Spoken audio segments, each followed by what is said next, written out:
Hey everyone, welcome back to another edition of Metcalf's Movie Journal. This is the show where I do quick reviews for movies that I watch, give them a score out of 10, and then add them to my list. Remember, I'm always watching new movies, so check back every week for new videos. Let's see what we have in store today. On February 1st, I watched Soul, which came out in 2020. And Pixar is back doing what they do best, making a kids movie that the adults can enjoy too. Jamie Foxx plays the lead character Joe, a struggling musician turned music teacher, who dies on the day he's finally about to have that big break he's always dreamed of.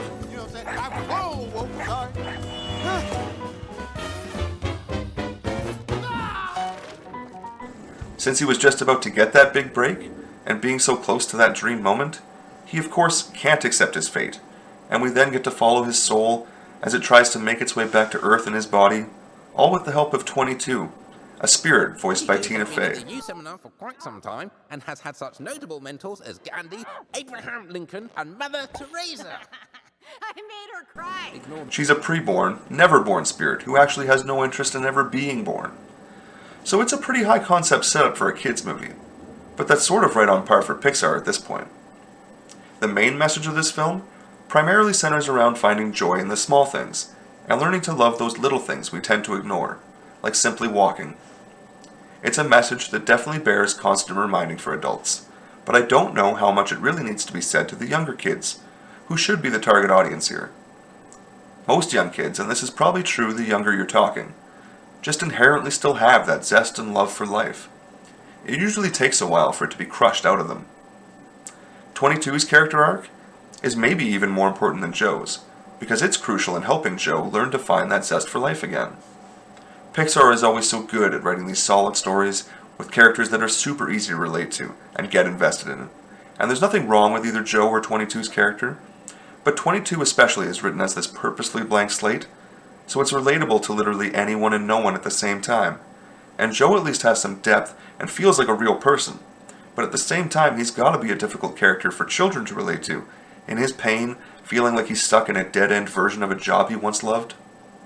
There's a great scene in particular that deserves mention, of people riding the bus to work or school, and you can really see the weight of the world crushing their souls as they do. It's crowded, every day the same thing, day in and day out. But that just isn't a shared experience for all of us, at least until we reach a certain age. It usually takes a few years to understand that pain of Sisyphus pushing the boulder up the hill. All that said, the whole movie is beautifully animated. This computer stuff is finally starting to look just as good or better than that classic hand-drawn stuff, in my opinion. The Spirit World animation style was clearly for the kids. It had this bright, colorful style to it, and some pretty unique designs for the characters. It was one of the only features of this film aimed directly at entertaining the youngest in the audience. And somehow, the musical stylings of jazz have gone almost completely unused in animated movies up until now, so it all felt extremely cool and fresh. But it bothered me a little that we get so many great and different songs, but none of them seem to get played to completion. It ends up reminding me of one of those TV commercials for a great CD, where all you get is little snippets of a song, rather than a full and complete soundtrack. It's not surprising anymore when Pixar puts out such an emotionally complex kids movie, and still somehow manages to be filled with great jokes for the young ones. But their track record for awesome movies also makes it that much harder for anything they do to really stand out. And here, I think the most obvious movie for me to compare Soul to would have to be Inside Out. But where Inside Out was able to find that perfect balance by first making a kids movie, and then sneaking in some deeper meaning behind it, I think Soul leads a bit too much with that serious, deeper meaning, and then tries to add the jokes and that fun animation style on afterwards, to make it more appealing to kids. And I feel like it's a little more impressive when a movie can do it the first way rather than the second. Still though, it's my 8th favorite Pixar movie out of the 21 I've seen.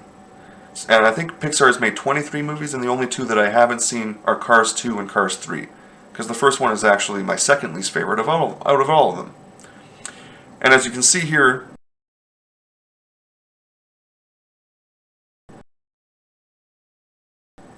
it landed at number 212 on my list, and I gave it an 8 out of 10. So thanks for watching.